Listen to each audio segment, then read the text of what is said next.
के साथ है अमलेंदु उपाध्याय।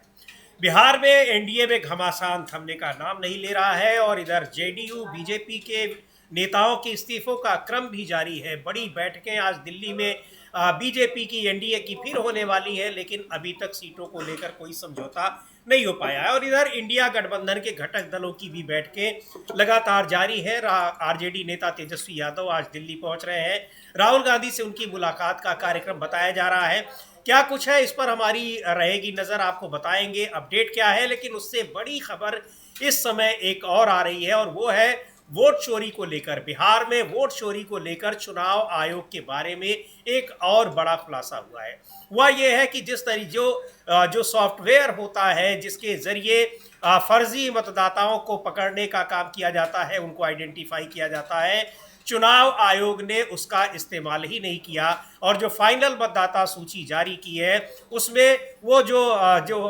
बिना उसको फिल्टर किए हुए ही उस सूची को जारी कर दिया। इस पूरी खबर पर भी हमारी आपको जानकारी देंगे। बहुत ही गंभीर मसला है, चूंकि वोट चोरी और मतदाता सूची में गड़बड़ियों का मामला लगातार चल रहा है और बिहार में एसआईआर किस तरह से उसको लेकर विवाद शुरू से बना हुआ है। इसके बावजूद चुनाव आयोग ने फाइनल मतदाता सूची जारी कर दी है, लेकिन सुप्रीम कोर्ट में अभी भी इसको लेकर सवाल उठ रहे हैं और बहस जारी है वहां पर। और अभी फाइनल फैसला कोई नहीं आया है। ये एक और बड़ा खुलासा चुनाव आयोग की तमाम खामियों को, और खामियों नहीं बल्कि जो आरोप लगते हैं कि षड्यंत्र है, उनका खुलासा करता है। तो ये क्या पूरा ये है क्या खबर, इस पर अमलेंदु जी पूरी जानकारी जुटाकर हमारे साथ हैं। अमलेंदु जी, ये अपना ही सॉफ्टवेयर जिसके जरिए वो पकड़ सकते थे कि फिल्टर कर सकते थे कि कौन फर्जी है, कौन सही है, कौन दो बार आ चुका है मतदाता सूची में, उसका इस्तेमाल नहीं किया गया है। क्यों नहीं किया गया है अब उसको वो भी स्पष्ट है कि उसके पीछे वजह क्या है। हाँ समीर जी, आपको याद होगा कि जिस समय ममता बनर्जी ने कहा था कि एक ही एपिक नंबर पे कई मतदाता हैं और वो बंगाल में भी हैं, उसी एपिक नंबर पे एक मतदाता हरियाणा में भी है, राजस्थान में भी है, उत्तर प्रदेश में भी है, ये कैसे संभव है और एक ही एपिक नंबर पे कई कई मतदाता हैं जी। उस समय ये कहा गया, चुनाव की तरफ से सफाई दी गई कि उसका जो सॉफ्टवेयर है ER02 करके उसकी थोड़ी सी गड़बड़ी थी, उसकी वजह से इस तरह की चीजें हुई। लेकिन अगर वो एपिक नंबर एक एपिक नंबर पे 2 लोग या 4 लोग हैं भी तो वो अलग अलग राज्यों में हैं, तो इसलिए वो डबल मतदान नहीं कर सकते। ये उस समय सफाई दी गई थी। लेकिन अब ये मामला आया है राजीव समीर जी कि जो एक संस्था है रिपोर्टर्स कलेक्टिव, उसके पत्रकारों ने एक इसकी जानकारी की और इस पे काम किया, तो उन्होंने पाया कि जो ER0 जो था, जो 2018 तक इसको प्लेटफॉर्म में एकीकृत करने के बाद इसे 2024 के लोकसभा चुनाव में सक्रिय किया गया जी। और राजस्थान और महाराष्ट्र में इसमें जैसे कई जो फर्जी नाम इससे पकड़ में आए तो उसको हटा दिया गया। और जब आपको याद होगा कि जिस समय प्रेस वार्ता कर रहे थे ज्ञानेश कुमार जी, तो उनसे हमारे जो साथी हैं मुकेश कुमार सिंह जी, उन्होंने यही सवाल किया था कि भाई आप इसको मैनुअल कर रहे हैं और बिना किसी सॉफ्टवेयर की सहायता की, या हो ही नहीं सकता कि आप डुप्लीकेसी इसकी पकड़ लें जी, और आप इसको मैनुअल कर रहे हैं, तो ये कैसे आप इससे निपटेंगे, हमें इसका जवाब दीजिए। और यही अब पकड़ में आया है समीर जी कि इसका इस्तेमाल नहीं किया गया। और इसके बाद हुआ ये है कि 7.4 करोड़ लाख जो मतलब जो मतदाता है, 7 करोड़ 42 लाख मतदाता जी, उनमें से 14,35,000 मतदाता डुप्लीकेट हैं, जिनमें विभिन्न सांख्यिकी के 3,40,000 जो है नाम हूबहू मिलते जुलते हैं, और 1,32,00,000 मतदाता जो है वो अजीबोगरीब ढंग से हर परिवार 650 तक फर्जी पते पर पाए गए हैं।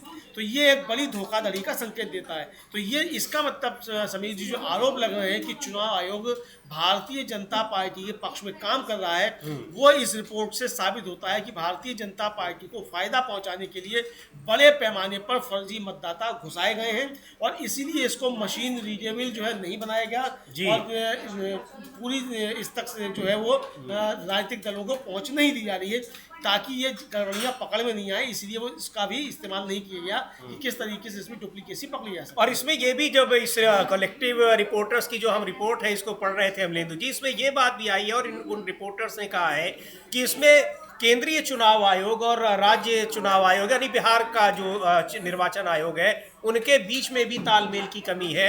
और इस पर उनसे जब जानकारी ली गई, पूछा गया, तो पहले तो जानकारी नहीं दी गई और बहुत बाद में ये कहा गया कि मामला सब जुडिस है, हम बहुत सारी चीज़ें बता नहीं सकते। और फिर ये चेतावनी भी दी गई और रिपोर्ट में लिखा भी है उन रिपोर्टर्स के हवाले से कि उसमें ये कहा गया कि आप ध्यान रखिएगा कि अभी मामला सब जुडिस है और क्या चीज़ प्रकाशित करनी है क्या नहीं करनी है इसका आप ध्यान रखिएगा। एक तरह से उनको चेतावनी भी दी गई है कि आप इस खुलासे को तो कर रहे हैं लेकिन ध्यान में रखिएगा आपके साथ कुछ भी हो सकता है। इस तरह से इसको हम समझे। हाँ, मतलब धमकी, जी हाँ, धमकी के तौर पर समझे कि आप अगर कुछ छाप रहे हैं, कुछ प्रकाशित कर रहे हैं, तो ये मतलब आपके खिलाफ कार्रवाई की जा सकती है। तो खैर ये सब तो चलता रहता है, धमकियां मिलती हैं। और क्या उन्होंने की आचार संहिता, अब उनको ये नहीं पता है, जो मुख्य निर्वाचन अधिकारी होते हैं राज्य के, बहुत ही वरिष्ठ IAS अधिकारी होते हैं, कि जो आचार संहिता होती है वो रिपोर्टर्स की रिपोर्ट्स पर नहीं होती है। वो कोई भी रिपोर्ट प्रकाशित कर सकते हैं, सबूत अगर उनके पास है तो कोई भी खुलासा, कोई भी खबर वो छाप सकते हैं, लिख सकते हैं, उनके ऊपर आचार संहिता लागू नहीं होती है। हाँ नहीं, लेकिन ये धमकाने का एक प्रयास जो है ये इसके तौर पे देखा जा सकता है कि मतलब वो धमकाने का प्रयास कर रहे हैं एक तरीके से। ये आप इसको समझ सकते हैं। लेकिन वो अब मीडिया को धमकाने का काम तो इस सरकार में काफी आम हो गया है। हाँ। टुच्चा नेता से लेकर के और बड़े से बड़ा IAS अफसर तक और सिपाही तक जो है वो सब तो पत्रकारों को धमका रहे हैं। FIR दर्ज कराई जा रही है। तो ये सब तो फिर मतलब न्यू नॉर्मल जिसे कहते हैं वो न्यू नॉर्मल हो गया है। BJP के शासनकाल में पत्रकारों को धमकाना, मीडिया को धमकाना, ये एक न्यू नॉर्मल हो गया है। लेकिन इसके दुष्परिणाम आने वाले समय में इस सरकार को ही भुगतने पड़ेंगे। समीर जी बिल्कुल, ये इसके दुष्परिणाम तो भुगतने पड़ेंगे, लेकिन जो ये रिपोर्ट प्रकाशित हुई है ये बहुत गंभीर रिपोर्ट है। और इस जो पूरा ये प्रकरण है, यानी वोट चोरी और किस तरीके से फर्जी वोटर लिस्ट तैयार की जा रही है, चुनाव आयोग और BJP मिलकर एक षड्यंत्र कर रहे हैं, लोकतंत्र के खात्मे की ओर बढ़ रहे हैं, ये सारे आरोप जो विपक्ष के हैं उनको बहुत मजबूती के साथ ये रिपोर्ट पुष्ट करती हुई दिखाई पड़ती है। अभी उसमें और भी हो सकता है कि कुछ उसकी एकाध पार्ट में और वो रिपोर्ट आए, लेकिन अभी तक जो चीज़ें आई हैं, जो बातें सामने आई हैं, उनसे साफ तौर पर यह दिख रहा है कि खुद चुनाव आयोग ने जो सिस्टम बनाया फिल्टर करने का, गलतियां पकड़ने का, कुछ जगहों पर उसने जानबूझकर उसका इस्तेमाल नहीं किया, क्योंकि वो गलतियां जानबूझकर की गई थी। इस रिपोर्ट से साफ पता चलता है। अब देखते हैं इसको लेकर किस तरह की प्रतिक्रियाएं आती हैं, चुनाव आयोग की क्या प्रतिक्रिया आती है, क्योंकि जो कुछ भी निर्वाचन अधिकारी ने, बिहार के मुख्य निर्वाचन अधिकारी ने जानकारी दी है उससे कुछ स्पष्ट नहीं होता है। उन्होंने इसके प्री जुडिस होने का हवाला दे दिया, लेकिन प्री जुडिस मामला होने के बावजूद पूरी की पूरी वोटर लिस्ट तैयार कर दी गई। उससे, उस प्रक्रिया से जुड़ा सवाल पूछने पर उनको बताया जा रहा है कि ये मामला प्री जुडिस है। इसका मतलब छिपाने के लिए बहुत कुछ है। और सबसे बड़ी बात ये कि मुख्य जो चुनाव आयोग है, यानी देश का निर्वाचन आयोग दिल्ली में और बिहार में जो राज्य निर्वाचन आयोग है, उनके बीच में भी तालमेल की कमी है। ये बात भी स्पष्ट तौर पर दिखाई पड़ रही है। और हो सकता है कि बिहार के जो मुख्य निर्वाचन अधिकारी हैं उनको कुछ चीज़ें न पता हो या उनको कोई भी चीज़ बताने से रोका गया हो। ये सीधे तौर पर दिख रहा है, क्योंकि इसके बारे में जो कुछ भी सवाल उठ रहे हैं उन सवालों के घेरे में सीधे मुख्य निर्वाचन आयुक्त ज्ञानेश कुमार ही आ रहे हैं। यहाँ तक कि जो 2 अन्य निर्वाचन आयुक्त हैं दिल्ली में, वो भी कहीं किसी प्रेस कॉन्फ्रेंस में बात करते या किसी सवाल का जवाब देते हुए नहीं दिखाई पड़ते।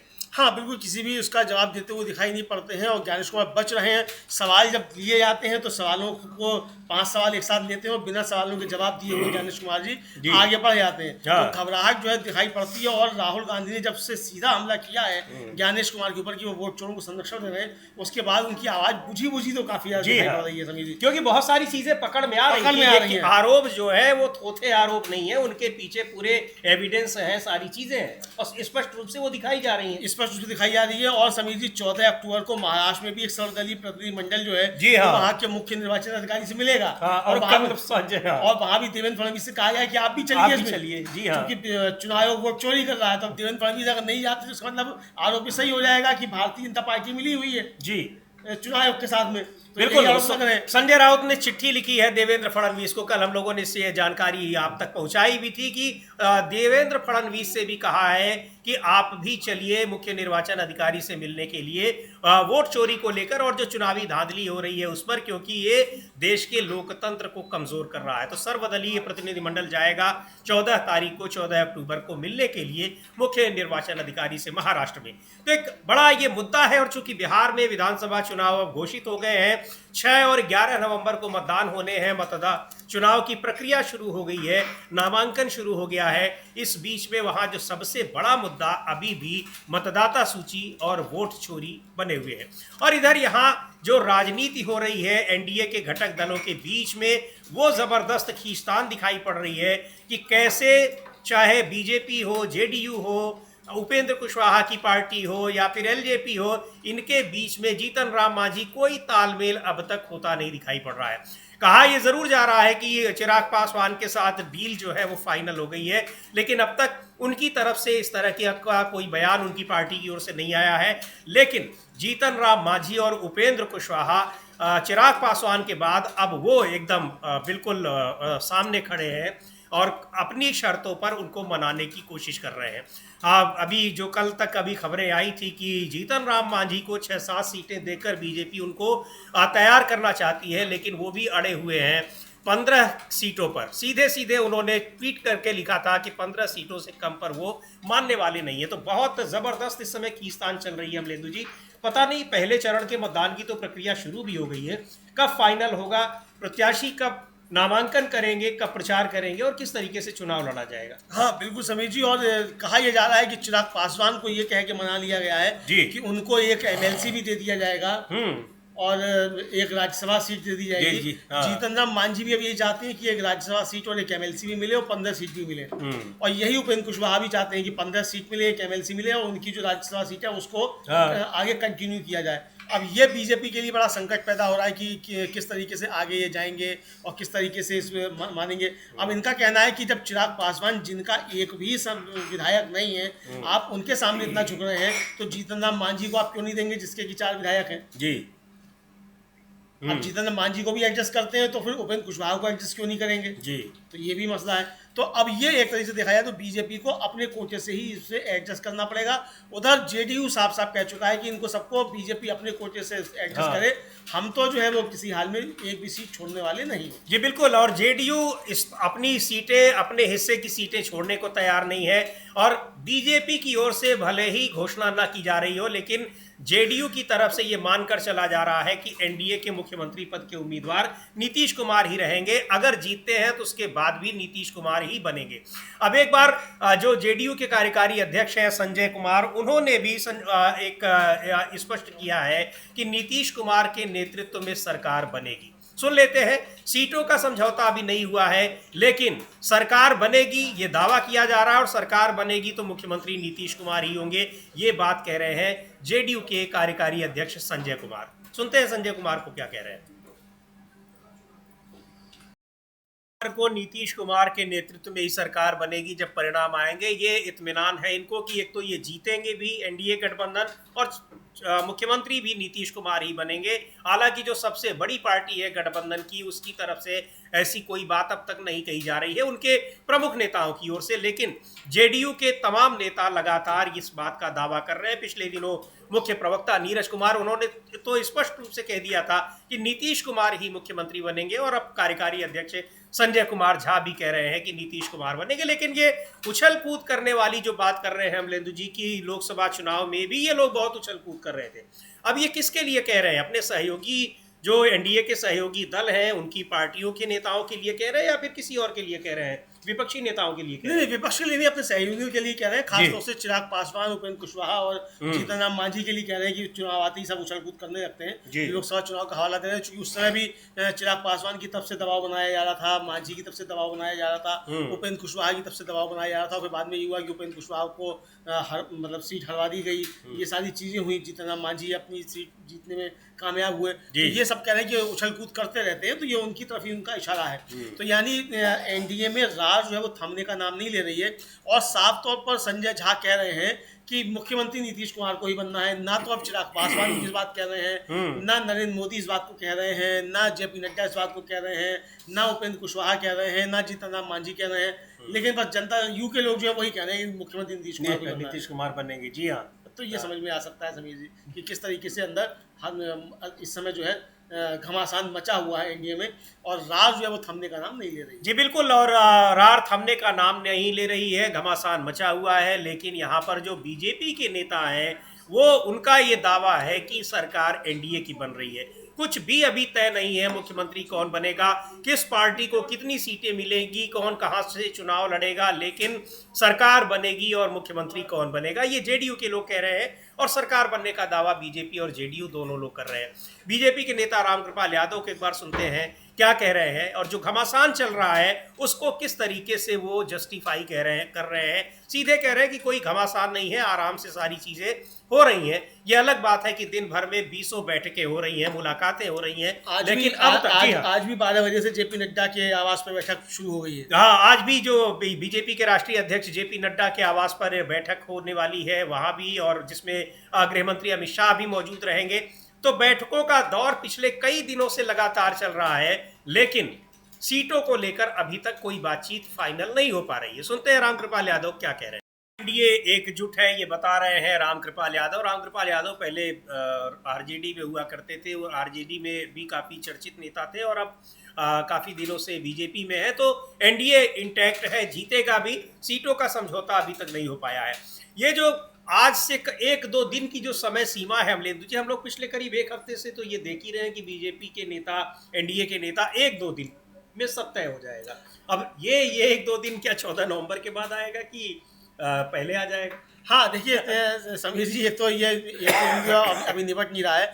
दूसरा, रामकृपाल यादव साफ तौर पे कह रहे हैं कि समस्या है। समस्या, जी हाँ।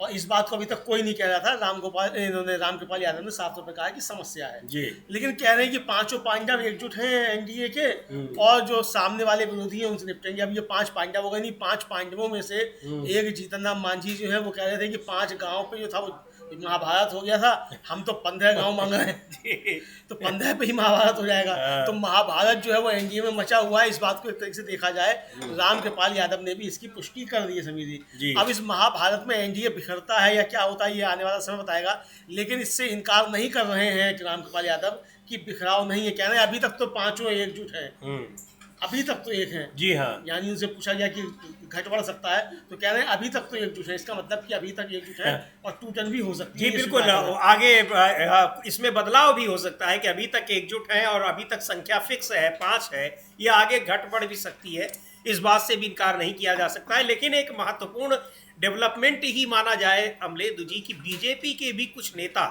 जब ये कह रहे हैं कि नीतीश कुमार के नेतृत्व में हम सरकार बनाएंगे, तो वो भी बड़ा महत्वपूर्ण है, क्योंकि बीजेपी की ओर से अभी तक नीतीश कुमार को आश्वासन नहीं मिला है। इसी की कोशिश में वो बीजेपी के तमाम ऐसे फैसलों पर भी मुहर लगाते चले हैं जिनको वो कभी स्वीकार नहीं कर सकते थे। लेकिन जब बीजेपी के भी कुछ नेता ये कह रहे हो, तो ये बीजेपी में भी दिखाई पड़ रहा है कि बिहार बीजेपी में क्या कुछ चल रहा है। और बीजेपी के कोई ऐसे नेता नहीं, वो नेता हैं जिनको चुनाव में, कॉन्स्टिट्यूशन क्लब के चुनाव में हरवाने के लिए गृह मंत्री अमित शाह ने अपनी पूरी ताकत झोंक दी थी, राजीव प्रताप रूडी। सुनते हैं राजीव प्रताप रूडी गठबंधन को लेकर और सरकार को लेकर, मुख्यमंत्री को लेकर क्या कह रहे हैं। जीतेंगे तो नीतीश कुमार बनेंगे, तो हमको लग रहा है इकलौते बीजेपी के नेता हैं जो ये बात कह रहे हैं। हाँ, इकलौते ये हैं कि जो कह रहे हैं कि अगर इनको नहीं अटल जी की इच्छा पूरी करनी है। नहीं, इनको अटल जी की इच्छा पूरी नहीं करनी है, ये तो अभी भी जहाज उड़ाते हैं। मिल गए थे एक दिन जहाज उड़ाते हुए शिवराज सिंह चौहान को, तो जहाज उड़ा रहे हैं, तो अब ये तो अपना जहाज उड़ा रहे हैं जी। इनको क्या है, कोई जीते कोई हारे, कॉन्स्टिट्यूशन क्लब का चुनाव जीत गए हैं तो अपना जहाज उड़ा रहे हैं, तो इन्होंने जहाज उड़ा दिया है। अब ये जहाज जाके कहाँ क्रैश होगा ये तो बीजेपी जाने, उसका काम जाने। इन्होंने तो अपना जहाज उड़ा दिया है कि नीतीश कुमार मुख्यमंत्री बनेंगे। तो अब अगर नहीं बनेंगे तो फिर आप कह रहे हैं अभी बहुमत नहीं मिला है, इसका मतलब ये साफ कह रहे हैं कि बहुमत मिलने वाला नहीं है, तो इसलिए हम इसे कैसे कह रहे हैं कि उनको मुख्यमंत्री बनाएंगे, किसी को नहीं बनाएंगे जी। तो यानी बीजेपी भी समझ रही है कि बहुमत नहीं मिल रहा है, ये इसको इस तरीके से समझा जा सकता है समीर जी। लेकिन महागठबंधन में भी कुछ दिक्कतें शायद हैं जी, लेकिन महागठबंधन की तरफ से कहा है कि सब कुछ ठीक ठाक है। तेजस्वी यादव, लालू प्रसाद यादव और राबड़ी देवी तीनों पटना से चल चुके हो, दिल्ली पहुंचने वाले हैं। इस बीच अखिलेश प्रसाद सिंह जो कांग्रेस के पूर्व प्रदेश अध्यक्ष हैं, राज्यसभा के सदस्य हैं, उन्होंने कहा है कि आज कल में सब कुछ स्पष्ट हो जाएगा और घोषणा कर दी जाएगी। तो वहां भी आजकल चल रहा है, लेकिन एक बात वहां पर है अमलेंदु जी कि जिस तरीके से ये बयानबाजी हो रही है एनडीए के घटक दलों में, ये इंडिया गठबंधन के घटक दलों में बयानबाजी देखने सुनने को सार्वजनिक रूप से नहीं मिली है। लेकिन ये स्वाभाविक है कि अगर अभी तक सीटों का फैसला नहीं हुआ है, सीट शेयरिंग की घोषणा नहीं हुई है, तो इसका मतलब सारी चीजें फाइनल नहीं हुई हैं, कहीं ना कहीं विवाद जरूर है। सुन लेते हैं अखिलेश प्रताप सिंह क्या कह रहे हैं।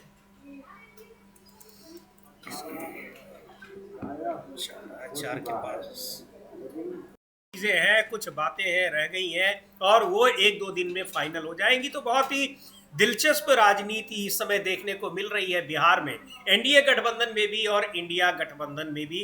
वहां मुकेश सहनी, ये बताया जा रहा है कि वो ये भी चाह रहे हैं कि जो समझौता हो उसमें उनको डिप्टी चीफ मिनिस्टर का भी आश्वासन दिया जाए। और सीटों को लेकर तो तालमेल अभी हुआ ही नहीं है, सीटों को लेकर अभी बार्गेनिंग चल रही है, कांग्रेस और आरजेडी के बीच में भी चल रही है बहुत सारी चीजें। सुन लेते हैं एक बार कांग्रेस के प्रवक्ता है पवन खेड़ा, वो क्या कह रहे हैं।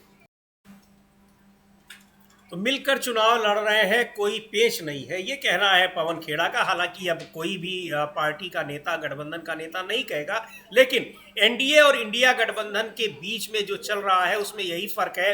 एनडीए गठबंधन के कई नेता इस तरह की बातें आकर कह रहे हैं कि यहाँ पर अभी मामला सुलझा नहीं है, चाहे वो हम पार्टी के नेता जीतन राम मांझी के ट्वीट्स हों, चाहे चिराग पासवान के ट्वीट्स हो, चिराग पासवान के बयान हो, और चाहे जेडीयू और बीजेपी के नेताओं के तमाम बयान हो, वहां पर यह स्पष्ट रूप से दिख रहा है कि तालमेल का अभाव है। हाँ, बिल्कुल तालमेल का अभाव एकदम स्पष्ट दिख रहा है समीर जी, और सबके अलग अलग तरीके के बयान आ रहे हैं, सबके मुंह फूले हुए वहाँ, ये साफ तौर पर देखा जा रहा है। महागठबंधन में मुंह किसी का नहीं फूला, महागठबंधन में ये है कि हिस्सा किसको ज्यादा मिल जाए। हाँ। वहाँ ये है महागठबंधन में, लेकिन वहाँ कोई उल्टी बातें नहीं कर रहा है, एक दूसरे के खिलाफ बयान नहीं दे रहा है, ये नहीं बता रहा है कि फूफा जी रूठे हुए, इस तरह की बात नहीं हो रही है। लेकिन एनडीए में जबरदस्त तरीके से जाल मची हुई है, ये साफ तौर पर समझ में आ रहा है। और यहाँ तक कि अमित शाह को खुद आकर जो है बैठक में आज शामिल होना पड़ रहा है, जेपी नड्डा के घर पर जाकर बैठक करेंगे, तो वहाँ अच्छे तरीके से विवाद है।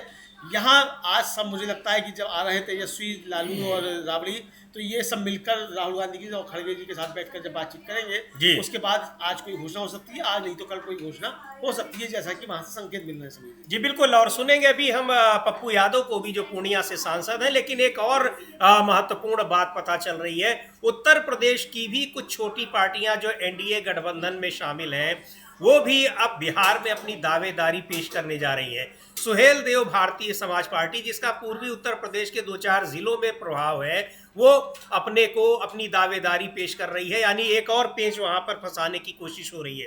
क्या मामला है उस पर भी हम बताएंगे आपको क्या कुछ चल रहा है, लेकिन पहले सुन लेते हैं पूर्णिया से सांसद पप्पू यादव क्या कह रहे हैं। इनकी भी महत्वपूर्ण भूमिका है वहां इंडिया गठबंधन में, सांसद निर्दलीय है लेकिन कांग्रेस पार्टी में है, और इंडिया गठबंधन की जो चाहे यात्रा हो, बैठकें हो, सभाएं हो, उसमें एक बड़ी भूमिका रहती है पप्पू यादव की, और एक उनका जन समर्थन भी उनके साथ रहता है। तो उनका भी कहना है कि राहुल गांधी के नेतृत्व में और आरजेडी नेता तेजस्वी यादव के नेतृत्व में इंडिया गठबंधन में सीटों को लेकर इस तरह का कोई विवाद नहीं है और जल्दी ही फाइनल हो जाएगा। हाँ बिल्कुल, वो भी यही कह रहे हैं जल्दी फाइनल हो जाएगा। हालांकि एक सुझाव भी दे रहे हैं और सही दे रहे हैं जी कि अब फेसबुक या जो होता जा रहा है पूरा, हम देख रहे हैं कि राहुल गांधी की भी जो है, कांग्रेस की भी जो है, आरजेडी की भी, सब ट्विटर और फेसबुक पर ही सब जुटे हुए, बस यहीं से किला फतेह हो जाएगा, या फिर टीवी पे चैनल पे जाके गालियां खा के जो सब किला फतेह कर लेंगे। जमीन पे किसी को कुछ काम नहीं करना है, जमीन पे राहुल गांधी यात्रा निकालेंगे या तेजस्वी यात्रा निकालेंगे जी, बाकी जमीन पे किसी को काम नहीं करना। तो ये एक सुझाव बिल्कुल ठीक ठाक है, जमीन पे काम करना चाहिए। अब तो सभी जी लगता ये है कि ये टीवी वाले ही जो सारे संसद का जो है राज्यसभा जाने वालों के नाम यही सब तय करते होंगे, क्योंकि सारा झगड़ा यही रहता है कि कौन कितनी गालियां खाएगा टीवी पे जाके और फिर बताएगा कि मेरी तपस्या में कमी रह गई थी, अगर उसका नंबर नहीं आ पाएगा। तो सबकी तपस्या जो है वो टीवी पे गाली खाकर ही पूरी होती है, ये समझ में आ रहा है सभी जी, अभी तक तो ये समझ में आ रहा है। जी बिल्कुल, और वो बात कह रहे हैं कि तकनीकी टेक्निकल होती जा रही है पार्टियां, यानी आभासी मीडिया जिसको कहा जाता है, सोशल मीडिया, उस पर ज़्यादा सक्रिय हैं, ज़मीन पर कम सक्रिय है। खैर ये दौर है, बहुत कुछ है। मीडिया भी आजकल दिखाई पड़ता है कि सोशल मीडिया और फेसबुक, ट्विटर और इंस्टाग्राम पर ही ज़्यादा दिखाई पड़ता है। ग्राउंड रिपोर्टिंग्स बहुत कम दिखाई पड़ती हैं। तो हर जगह ये परिवर्तन और बदलाव आया है, लेकिन ज़मीनी हालात जानने का ये तरीका एकमात्र तरीका सही नहीं है। ये बिल्कुल सही बात है जो पप्पू यादव ने कही है। खैर, अब एनडीए गठबंधन में एक और जो पेच की हम बात कर रहे थे, वो पेच फंसाया है सुहेल देव भारतीय समाज पार्टी ने। उनके नेता आप जान ही रहे हैं कि ओम प्रकाश राजभर काफ़ी बातचीत करते रहते हैं, चर्चा में बने रहते हैं। 2, 4, 6 ज़िलों में उनकी पार्टी का अपना प्रभाव है, खुद मिनिस्टर है यूपी में, और अब वो बिहार में भी चुनाव लड़ना चाहते हैं। यानी एक और पेंच बिहार में एनडीए गठबंधन में फंसने वाला है। पार्टी के नेता है अरविंद राजभर, क्या कह रहे हैं सुन लेते हैं उनको।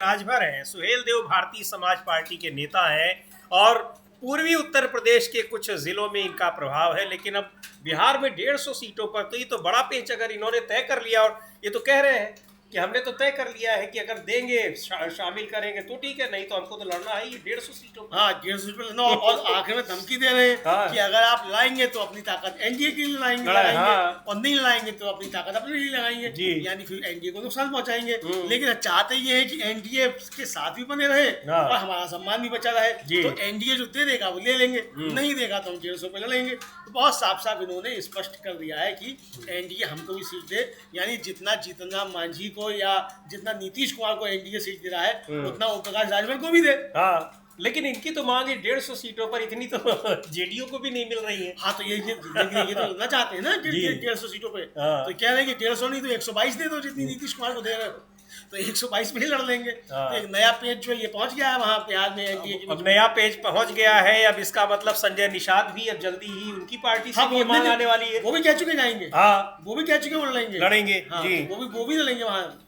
निषाद पार्टी जो वो भी लड़ेगी वहाँ जाकर। तो अब तो ये एनडीए में एक वैसे ही, अब इसको कहे कि ये पहले ही पेज फंसा हुआ है। जो मौजूदा पार्टियां हैं उसको पंच पांडव की बात कर रहे हैं कि 5 पार्टियां हैं और मिलकर लड़ेंगी।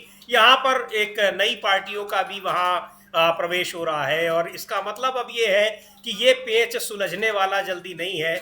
अगर ये सुहेल देव भारतीय समाज पार्टी भी चुनावी मैदान में कूदना चाहती है और एनडीए के सामने शर्तें रखना चाहती है, अब ये देखना है कि जिस शीर्ष नेतृत्व पर ये इतना भरोसा कर रहे हैं, वो शीर्ष नेतृत्व इनको 150 से लाकर कितने पर संतुष्ट कर पाता है। हाँ बिल्कुल, 150 से कितने में लाकर संतुष्ट कर पाता है, क्योंकि इन्होंने तो मांग ही जो है बहुत बड़ी रखती है कि जितना नीतीश कुमार को दे रहे हो उससे ज्यादा सीट इनको दो। तो ये तो बीजेपी खुद परेशान कि 100 सीट पर जाए, 100 सीट पर आ जाओ, 150 सीट इनको चाहिए, और बीजेपी को 100 नहीं मिल रही तो 150 इनको कहाँ से दे दे।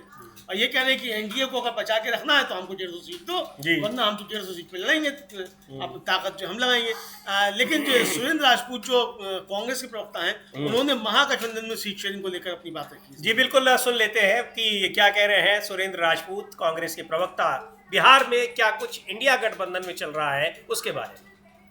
देश नहीं फंसा हुआ है, पवन खेड़ा भी कह रहे थे, सुरेंद्र राजपूत भी कह रहे थे। इंडिया गठबंधन के घटक दलों के, दूसरे घटक दलों के नेता भी यही बात लगातार कह रहे हैं कि सारा मामला सुलझ चुका है और जल्दी ही घोषणा कर दी जाएगी। मामला कितना सुलझा है ये स्पष्ट तभी होगा जब घोषणा की जाएगी। लेकिन ये इंडिया गठबंधन की तरफ से ये राहत की बात है कि घटक दल का कोई भी नेता बाहर आकर ये इस तरह की बातें नहीं कर रहा है कि 150 हम मांग रहे हैं और कितनी देंगे, 15 पर हमको चाहिए, 5 गांव चाहिए, इस टाइप की बातें नहीं हो रही है। हाँ बिल्कुल, इस टाइप की कोई भी बात नहीं कर रहा है इस टाइप की, समझिए। हाँ। कि हमको इतना चाहिए उतना चाहिए। सिर्फ एक मुकेश सहनी जो बस वो खुद ही घोषणा कर दे रहे हैं कि मैं डिप्टी सीएम बनूंगा। ये भी नहीं कह रहे कि बनाओ, तो कह रहे हैं कि मैं बनूंगा। इसका मतलब उनको किसी ने कह दिया कि आप बनेंगे तभी तो कह रहे हैं, ये थोड़ी कह रहे हैं कि हमें बनाओ। लेकिन यहाँ तो कहा जा रहा है कि हमको बनाओ, इतने गाँव दे दो। एनडीए में तो साफ तौर पर कहा जा रहा है, नाक खुला घूम रहे हैं। और इससे ज्यादा क्या होगा कि उपेंद्र कुशवाहा तो साफ साफ लिख रहे हैं कि किसी ने खबर प्लांट कराई है। खबर कौन प्लांट करा रहा है? ये धोखा है, छल है। धोखा है, छल है, इस तरह की बातें तो महागठबंधन में कोई नहीं कर रहा है। तो महागठबंधन मुद्दों के तौर पे, गठबंधन के तौर पे एकजुट नजर आ रहा है। लेकिन आज भी समीर जी ये नहीं कहा जा सकता कि एनडीए इसी शक्ल में, इसी सूरत में जाएगा चुनाव में, जिस शक्ल सूरत में आज दिखाई पड़ रहा है। जी बिल्कुल, जिस शक्ल में दिखाई पड़ रहा है, चूंकि वहां पर कोई कह रहा है कि अभी एनडीए में 5 पार्टियां लड़ रही हैं, अब यहाँ पर छठवीं पार्टी अपने आप दावा कर रही है कि हम एनडीए में हैं और वहां चुनाव लड़ने की इच्छुक है। सीटों को लेकर पहले लोक जनशक्ति पार्टी के नेता चिराग पासवान के साथ ही मुख्य रूप से बताया जा रहा था कि पेश फंसा हुआ है। अब उपेंद्र कुशवाहा और जीतन राम मांझी भी अड़े हुए हैं। तो बहुत सारे ये पेच फंसे हुए हैं जो स्पष्ट तरीके से दिख रहे हैं। इंडिया गठबंधन में क्या कुछ चल रहा है उसमें हम लोग देख रहे हैं बातें। हालांकि वहां भी कुछ न कुछ विवाद जरूर है, अन्यथा अब तक घोषणा हो गई होती। हालांकि इंडिया गठबंधन के कुछ नेता ये भी कह रहे हैं कि हम इंतजार कर रहे हैं कि पहले एनडीए अपनी सीट शेयरिंग की घोषणा करे। अब जो कुछ भी हो, चाहे ये कोई स्ट्रेटजी हो या फिर कुछ भी हो, लेकिन जब तक घोषणा नहीं हुई है तब तक तो ये माना जाएगा कि कुछ न कुछ विवाद जरूर है, भले ही स्पष्ट रूप से कोई नेता कह रहा हो या ना कह रहा हो। हाँ बिल्कुल समीर जी, कुछ ना कुछ तो है, ऐसा नहीं है कि कुछ ना कुछ नहीं है, लेकिन उस तरीके का नहीं है जिस तरीके का एनडीए में है। जी हाँ, तो सुनते हैं आरजेडी के नेता हैं चंद्रहास चौपाल, वो क्या कह रहे हैं।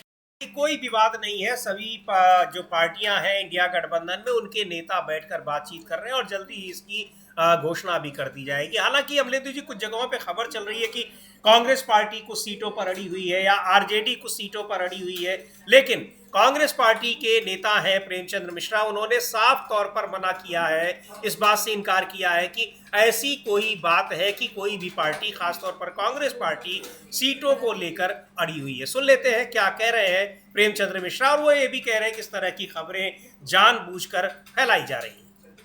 अड़ी है, ये खबरें लगातार है, जिसका साफ तौर पर खंडन कर रहे हैं प्रेमचंद मिश्रा, कांग्रेस के नेता। हाँ बिल्कुल, साफ तौर पर उसका खंडन कर रहे हैं, कह रहे हैं कि किसने कहा कि कांग्रेस इतनी सीटों पर अड़ी हुई है। कांग्रेस ने कभी नहीं कहा कि कितनी सीटों पर अड़े हुए हैं। जाहिर सी बात है कि ये खबरें प्लांट कराई जाती हैं, क्योंकि जब एनडीए में सीटों का बंटवारा हो गया, ये खबरें प्लांट कराई जा सकती हैं, तो दूसरे खेमे के लिए उनमें घमासान मचा हुआ है, इस तरह की खबरें भी प्लांट कराई जा सकती हैं। तो ये खबरें प्लांट कराने का ही मामला समीर दिखाई पड़ता है। कांग्रेस ने भी स्पष्ट कर दिया है कि कोई इस तरह का झगड़ा नहीं है और जल्दी ही सीटों का बंटवारा हो जाएगा। जी बिल्कुल, तो सीटों का बंटवारा हो जाएगा, लेकिन सीटों का बंटवारा हो नहीं पा रहा है, चाहे इंडिया गठबंधन हो चाहे एनडीए गठबंधन हो। और इधर अब एनडीए में उत्तर प्रदेश की पार्टियां भी अपनी दावेदारी पेश करने लगी हैं। तो ये पहले से ही जहां पेंच फंसे हुए थे, कई पेंच फंसे हुए थे, उसमें अब नए पेंच जुड़ते चले जा रहे हैं कि अब क्या होगा, क्या उनको भी सीटें दी जाएंगी या नहीं दी जाएंगी। लेकिन जो चाहे आरजेडी के नेता हो या फिर वामपंथी पार्टियों के नेता हो, चाहे मुकेश सहनी हो या फिर कांग्रेस के नेता, ये स्पष्ट कर रहे हैं कि कोई विवाद यहाँ पर नहीं है। और आज महत्वपूर्ण बैठक हो रही है आरजेडी के नेताओं के साथ, तेजस्वी यादव और राहुल गांधी के साथ बैठक जेपी नड्डा के घर पर भी हो रही है। और जेपी नड्डा के घर पर होने वाली बैठक में गृह मंत्री अमित शाह भी शामिल होंगे, शायद इस मकसद से कि इस सूची को फाइनल शेप दिया जा सके, सीटों की जो शेयरिंग है, सीटों का बंटवारा है, उस पर कुछ अंतिम फैसला लिया जा सके। लेकिन एलजेपी और जीतन राम मांझी, उपेंद्र कुशवाहा जिस तरीके से अड़े हुए हैं, उसको देखते हुए बड़ा मुश्किल लग रहा है कि कोई फाइनल घोषणा आज हो पाएगी। हाँ, वहाँ बहुत मुश्किल लग रहा है कोई फाइनल घोषणा हो पाएगी। और जो रामकृपाल यादव है, सांसद है बीजेपी के, वो तो साफ तौर पर कह रहे हैं कि समस्या है और समस्या गंभीर है। ये लग रहा है समीर जी, चूंकि जिस तरह की खबरें आ रही है, हम लोग एक बार फिर सुन सकते हैं कि रामकृपाल यादव किस तरीके से बता रहे हैं कि समस्या है। जी बिल्कुल, समस्या है, उसे स्पष्ट तरीके से कह भी रहे हैं, समस्या दिखाई पड़ रही है उसमें, वो भी स्पष्ट है। लेकिन अब बीजेपी के नेता कह भी रहे हैं कि समस्या है। और खास बात, जिस तरीके से जेडीयू के नेता नीतीश कुमार को ही मुख्यमंत्री बनाने की बात बार बार कह रहे हैं, दोहरा रहे हैं, वो भी एक बड़ी समस्या है। तो सुन लेते हैं रामकृपाल यादव क्या कह रहे हैं, जो बीजेपी के सांसद हैं, कि एनडीए में सीट शेयरिंग की घोषणा क्यों नहीं हो पा रही है। राजभर कह रहे हैं कि पांडव नहीं बल्कि और पार्टियां भी हैं। खैर, पेच फंसा हुआ है, लेकिन बात करते हैं जो मुद्दे की, और जिसको लेकर आज एक बड़ा खुलासा भी हुआ है, वोट चोरी और जो मतदाता सूची है उसमें गड़बड़ी का मामला। योगेंद्र यादव ने कई सवाल उठाए हैं और बताया भी है कि किस तरीके से वोट चोरी को रोका जा सकता है, और सही मतदाता सूची को लेकर उन्होंने तमाम बातें कही हैं। एक बार सुन लेते हैं, चूंकि एसआईआर को लेकर जो पिटीशन जो दायर की गई है, जो पिटीशन सुप्रीम कोर्ट में, वो भी एक प्रमुख पिटिशनर हैं और उन्होंने अपनी बात भी मजबूती से सुप्रीम कोर्ट में रखी है। तो सुनते हैं योगेंद्र यादव क्या कह रहे हैं।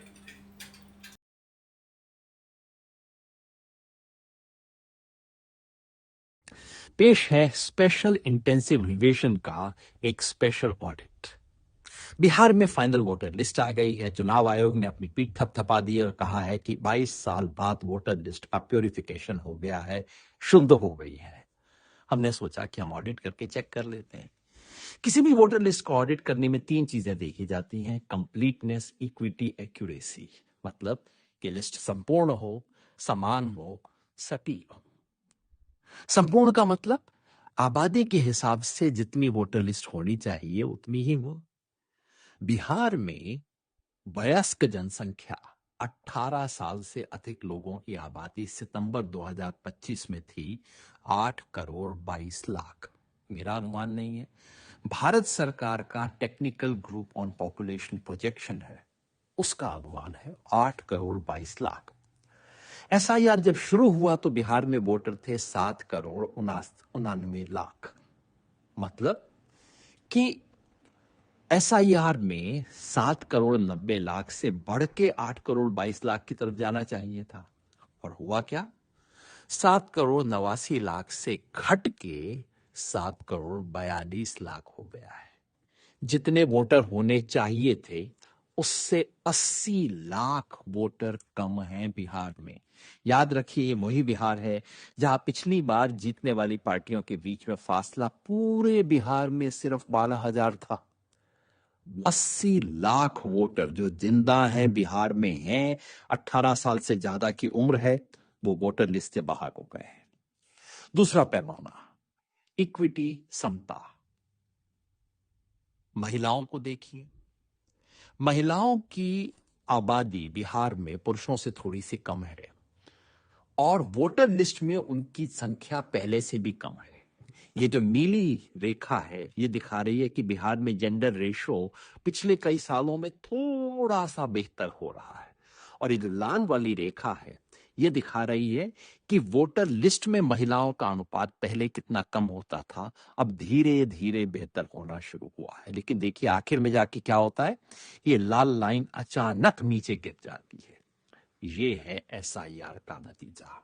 मतलब सिर्फ इस एक एसआईआर के चलते हुए बिहार में जो महिलाओं की संख्या थी वोटर लिस्ट में, जो पहले 7 लाख कम थी जितनी होनी चाहिए थी, वो अब 16 लाख कम हो गई है, सिर्फ एक एसआईआर के चलते। मुसलमानों का आंकड़ा चुनाव आयोग की ऑफिशियल लिस्ट में नहीं निकलता है, लेकिन हमने एक सॉफ्टवेयर से चेक किया। जो 65 लाख वोटर कटे बिहार में, उनमें से मुसलमानों की आबादी है 17%। कटने चाहिए थे 17%, लेकिन कटे कितने? 25%। और जो अभी 3,66,000 वोट कटे हैं ड्राफ्ट लिस्ट के बाद, उसमें कोई 33% मुसलमान है। मतलब आबादी के अनुपात से ज्यादा मुसलमानों का वोट कट रहा है। तीसरी बात, क्या वोटर लिस्ट सटीक है? सटीक को चेक करने के लिए हमने साधारण से तरीके देखे। कितने नाम हैं जो कि क ख ग डैश डैश डैश हैं? हजारों की संख्या। कितने घर हैं जहां घर का नंबर ही गलत है? लाखों की संख्या। कितने मकान हैं जिसमें एक ही मकान में 10 से ज्यादा वोटर हैं? चुनाव आयोग कहता है कि उन पे शक की निगाह रखनी चाहिए ऐसे मकानों पे। बिहार में 21 लाख से ज्यादा ऐसे मकान हैं और वहां 3.25 करोड़ लोग रहते हैं वोटर। और इसके बाद चुनाव आयोग हमें कहता है कि वोटर लिस्ट का शुद्धिकरण हो गया है। कम से कम 5 लाख डुप्लीकेट वोटर है। दूसरी तरीके से देखें तो ये संख्या 14 लाख तक जा सकती है। चुनाव आयोग कहता है शुद्धिकरण हो गया है। अब आप ही बताइए, क्या ऐसी वोटर लिस्ट बिहार में लोकतांत्रिक चुनाव का आधार बननी चाहिए? फैसला आपका।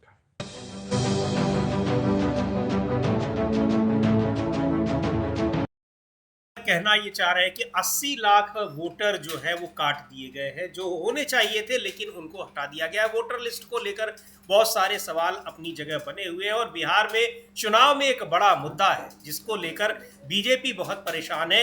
यहाँ तक कि जो एनडीए के गठबंधन के घटक दल भी हैं वो भी इस मुद्दे में बीजेपी के खिलाफ दिखाई पड़ रहे हैं। वो चीज़ें कई बार स्पष्ट रूप से दिखाई पड़ी हैं। लेकिन इधर ये जो आप विजुअल्स देख रहे हैं स्क्रीन पर, ये विजुअल्स हैं आसाम के, और आसाम में इस समय सरकार के खिलाफ ज़बरदस्त एक माहौल बना है। गायक जुबीन गर्ग की मौत को लेकर बुरी तरह से वहाँ की राज्य सरकार फंसी हुई है।